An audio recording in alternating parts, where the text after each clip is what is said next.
حال كل واحد فينا في يوم الجمعة. يا عين امك، نايم كده على طول. ده الحل الوحيد اللي ما بتصحاش بيه. انت ما بتصحاش الا غير بالميه. قوم يلا. ايه يا بابا؟ ايه يا بابا في ايه؟ قوم يلا يا زفت عشان ننزل نصلي الجمعة. يعني انت يا بابا مصحيني من النوم الساعة 6 الصبح وتقول لي يلا نروح عشان نصلي الجمعة؟ ورش عليا مية كمان؟ رش عليا مية؟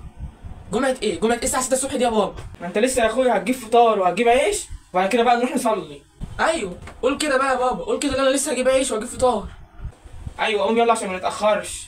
حاضر يا بابا. ايوه ايوه. خد يلا انزل هات عيش وما تنساش تجيب فطار. ايه يا بابا؟ انت عاوز ننزل بهدومي كده؟ انزل بيها كده ازاي يعني؟ استنى اغير. انجز بسرعة يلا. اخلص. غيرت يا بابا. هات الفلوس خليني اخلص. خد يلا.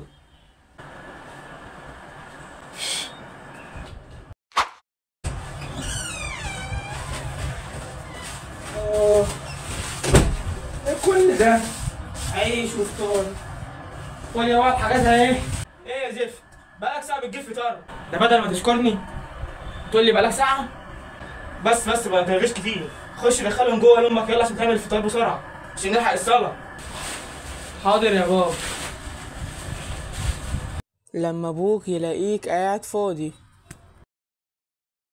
ولا انا مش عجباني قعدتك دي خالص. امال اقعد ازاي يعني يا بابا؟ وايه اللي اقعد ازاي؟ قوم كده يا حبيبي شوف لك اي شغلانه، اعمل لك اي حاجه كده بدل ما انت قاعد كده طول النهار. في ايه يا بابا؟ امال انا واخد الاجازه ليه؟ عشان اشقى واتعب؟ انا واخدها عشان العب يا بابا. انا ما صدقت الاجازه جت الحمد لله. لا يا حبيبي انا ما ينفعش معايا الكلام ده. يلا قوم من هنا يلا. في ايه بقى يا بابا؟